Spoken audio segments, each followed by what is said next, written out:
If I have some executive function deficits, I'm not going to totally understand her sarcasm. I'm not going to be able to be a good reader of her facial cues, her body language, her tone of voice, her volume of voice, and so on. So if I have an abstract thinking deficit, I'm not going to understand language unless it's very literal and concrete. With abstract thinking deficit, I'm going to take things very literally. I'm not going to, if she is even remotely vague in describing what she wants, it's going to be hard for me to understand. If I have an emotional control deficit, which is emotional control is an executive function, but if I have a deficit in that area, I'm going to have difficulty controlling my escalating emotions. We call that emotional dysregulation. So if I tend to revert to some form of a shutdown or a meltdown, that is an emotional control deficit. Planning and organizing is an executive function. If we have a deficit in that area, then I have difficulty organizing my time, organizing information, carrying out instructions. How does that cause a problem in the relationship? The ASD individual is usually a visual learner in a verbal world. So if she is giving me verbal instructions, I'm really going to have a hard time understanding and carrying out those instructions accurately. Shifting focus, if I have a deficit in that area, it's going to be hard for me to stop what I'm doing, especially if it's one of my special interests and I'm highly focused on it in the moment, to drop that and shift completely to attend to something that she wants me to tend to. Even if she just interrupts what I'm doing and wants to engage in a conversation all of a sudden, especially if, I need to talk to you about this problem. It's like, okay, well, thanks for the big surprise and disrupting my routine type of thing. And then the other deficit that is very prominent in ASD is working memory. So if I have a working memory deficit, it's hard for me to remember what she said, especially if it was too many points that droned on for 15 or 20 minutes. So how this is going to cause a problem in the relationship is when she is upset with me, but she doesn't come right out and tell me, she expects me to know it anyway. But if I don't get it, if I don't understand that she's upset because she's not being direct and concrete with me and being very specific, then somehow I'm insensitive, uncaring because I'm not noticing that she's upset. So I got an email from a husband with ASD level 1, and he was saying that I talk about how social skills can be taught. And so his question is, well, exactly how does one go about learning social skills? Well, you're going to need some outside assistance, a seeing eye dog, so to speak, and that could be a social skills coach, could be a life coach, job coach, an accountability partner, and in some cases, if your NT wife is willing to do so, she could be a compassionate coach from time to time. So let's pick a social skill to use as an example. Let's say, for example, you're not really great at give and take in conversation, and you interrupt your NT wife as she is talking. You have a thought, and you just dive in and step on her tongue and throw your thought in the mix, or maybe offer advice that's not necessarily wanted or needed. And so she gets the impression that you're more interested in talking about your viewpoint than listening to her viewpoint. So this is one of these hidden social rules where you don't interrupt the speaker. You kind of wait until the other person pauses, and then you interject. The first phase of learning a social skill would be unconscious incompetence. And so to use the example of give and take in conversation, you interject or interrupt, and you're not aware that you're doing it. You don't know what you don't know. And so you violate this hidden social rule repeatedly, and you're unaware. Now let's say that the two of you have agreed that she's going to cue you in a very tactful manner to let you know when you interrupt, and you're okay with that. You're not going to download that as criticism. So she's talking, you do what you usually do and interrupt, and then she goes, remember when we said I was going to point out to you when you interrupt? He says, yeah. Okay, well, there was an interruption right there. And so now she is cueing you to the interruptions. And now this is the second phase of learning a social skill, which is conscious incompetence. What I mean by that, you still haven't cultivated that social skill yet, but now you're becoming aware of it by virtue of her cueing. Okay? So now the next phase would be conscious competence. And this is where you're beginning to develop the habit of not interrupting. She speaks. You're fully aware that your tendency is to interrupt, but you're not interrupting. You're waiting for the pause, and then you come in and put your 2 cents in, or provide her with some feedback on what she just said. So you're consciously aware that you are no longer violating this hidden social rule of don't interrupt the speaker. Then the fourth and final phase of learning a social skill is called unconscious competence. In this fourth and final phase, you have fully developed the new habit of give and take in conversation. You take some conversation from her, then you give some conversation back. You take some from her, you give some back. It's a ping pong effect now, rather than you dominating the conversation or interrupting the flow. And you're not even aware that you are doing it right. It's become an unconscious habit now. It's running on autopilot. And so that is the fourth and final phase, which is unconscious competence. So we go from unconscious incompetence to conscious incompetence to conscious competence to unconscious competence. And we got there because you had, in this example, you got a cue from your NT wife that you were interrupting. You made a behavior change, and the reward is now you have developed a new social skill. And those are 3 important factors there we're going to talk about now. Cue, behavior change, and reward. Except we'll use a different example here.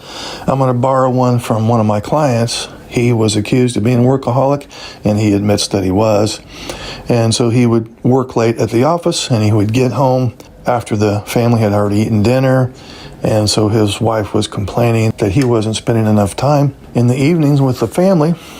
And so what he did was he set up his own cue. In this case, he put a timer on the lights in his office, and at 5 o'clock, the lights shut off. And he took 3 to 5 minutes to tie up any loose ends and wrap it up, and he left. So the lights shutting off right at 5 o'clock was the cue. The behavior change was he packed up and left and went home and spent time with his family and actually ate dinner with his family.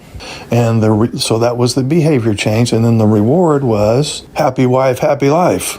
In other words, she felt better about the relationship because she didn't feel like work was more important to him than she was. And the reward was less tension in the marriage. And it was a big reward according to him. So that was a long way around the bush to illustrate one way to learn social skills. But bear in mind, you will need some outside assistance. This is not something that you can necessarily do on your own. I'm sure it's happened before where guys have done it on their own, but that's taking the very, very long road. So best to recruit the assistance from somebody else who would be very eager to help. One final note, guys, the important point here is consistency. Practice, practice, practice, practice. Because you want to develop a new habit that runs on autopilot. And the only way you're going to get there is chronic, emphasis on chronic practicing. Now, practice may not necessarily mean perfect. That's okay. We're not shooting for perfection. But practice will definitely make permanent. In other words, you may still interrupt the speaker from time to time. That's okay. But if you're not doing that 80% of the time now, rather than only 10%, and you're consistently doing that over time, that's permanent. So we're not shooting for perfection, but practice does make permanent. Her resentment is not your problem. You can't make her mad, sad, glad. You can't make her spit. You can't make her stand on her head. You can't make her forgive you. You can't make her let go of resentment. She chose, I hope she's listening, she chose resentment. You didn't make her feel resentment. She chose it. Her resentment is her responsibility. That goes into the filing cabinet called I don't have any control over that. You have control of your behavior, and you're here. You're making a good faith effort to shift gears from this point forward. You have control of that. But her resentment, she has a laundry list of problems that she has with you, and she's ruminated over all these problems, and she's probably accused you of being a narcissist and so on. she has fed her own resentment. And if she holds on to bitterness and resentment, that doesn't hurt you. She might be in the other room thinking how pissed off she is about you. You don't even know what she's thinking. Her resentment only hurts her. It's her feeling, not yours. You can't make her stop being resentful. Now, if you follow the suggestions that we're learning in this group, there might be a happy organic consequence that her resentment level loosens up a little bit. But you're not doing this to reduce her resentment. You're doing this for you. You're doing this to reduce your relationship anxiety so that you can be a better team player in this marriage. This is all about you advocating for you, you doing strategies for you. And yes, there will probably be, and hopefully will be, some secondary benefit for her, of course. But that resentment thing, that's her problem. You can't make her feel any particular way. If you are operating like you usually operate in the heat of the moment, you are already by default operating under the old brain. So I have used the term many times. We'll use meltdowns as the example. You can't think in terms of intervention with a meltdown, which, by the way, is the amygdala on steroids. We have to think in terms of prevention. Now, I understand that sometimes things have to be dealt with right now, and in those cases, you're just simply going to have to tough it out as best you can. The other 98% of the time, when you are feeling heat, we said heat of the moment. It's no longer just a moment. There's now heat. When you're feeling heat in the moment, you are under the old brain by default. And it would be best to think in terms of prevention, because there's no way for me to intervene in this moment. If I'm experiencing the heat of the moment, I'm not going to be able to instantly move myself from old brain to new brain. Not going to happen. So I have to think in terms of prevention, which is, let's use an example with the wife. I'm going to have this conversation. She's upset about something. She sent me a text. We're going to have the discussion tonight. I know for a fact that I'm going to probably go into this operating mostly under the old brain, and I'm going to have to let her know when that happens. And I'm going to say, I do want to discuss this, but right now I can already tell that I'm not in a mental state to discuss this in a way that's going to yield any kind of problem solving. Mental state being I'm not in my prefrontal cortex right now. This is a stretch, and some NTs aren't up for this. Can we treat this a little bit like a business meeting where perhaps you write down some of your thoughts and let me look at those, and then I will write down some of my responses to those. And this does make longer work, but it also gets you removed from the old brain, because now she is talking to you on a piece of paper instead of face to face, where her words are hitting you in the forehead like darts, and she's staring at you, and that look is going right through your eyes and drilling 2 holes in the back of your head. So this is a longer route to problem solve, but with the other way, you don't problem solve. We're removing the heat. We're even removing the moment. This is important to you, therefore it's important to me. I want to get the full message. Could you please write down the main points and when you're done, give it to me. I will go over here and look at it and ruminate through them and come back with a response. Give me some time to ruminate over this. And while you're over there dealing with that, now your prefrontal cortex is in charge. And I understand some things are emergent. You wouldn't be able to do this some of the time, but you would The times that you would not be able to do this would be just, what, 3% of the time. Some things are emergent, and she's not going to write it out. And some ENT wives say, I'm not writing anything out. You stand there and take it like a man, in which case I would say, leave. Unless you're a masochist and want to just sit there and take it to prove something to yourself. You're not going to get anything accomplished. Why punish yourself? That's not self-soothing. We just discussed in this session today. We're looking for self-soothing. We're shooting for the parasympathetic mode. If she said, no, I want you to sit there and sweat. I don't think so. I don't think so. See you later. Bye. Write it out. Your main points. We will talk. If you expect me to sit here and try to problem solve when my amygdala has flooded me with cortisol and adrenaline, no. Instead of punishing myself by this conversation, I'm going to self-soothe myself by removing myself from this conversation. And there is something to be said that sometimes she just has to have an emotional vomit to feel better.